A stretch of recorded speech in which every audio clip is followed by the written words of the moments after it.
ろしくお願いします。さあ、まずお伺いしたいのは、今日も日経平均が700円以上下がったと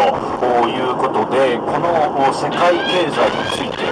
夕刊フジなんかは中国は世界恐慌なんて見出しまでありますね。これどうご覧になってますか？そうですね、私も驚いてはいるんですけれども、世界同時株安なので、日本の政策がどうというよりも、むしろそういう環境に、日本からすると外部環境ですね、中国、特に中国問題、これが全世界に広まっているということで、直ちにこれについて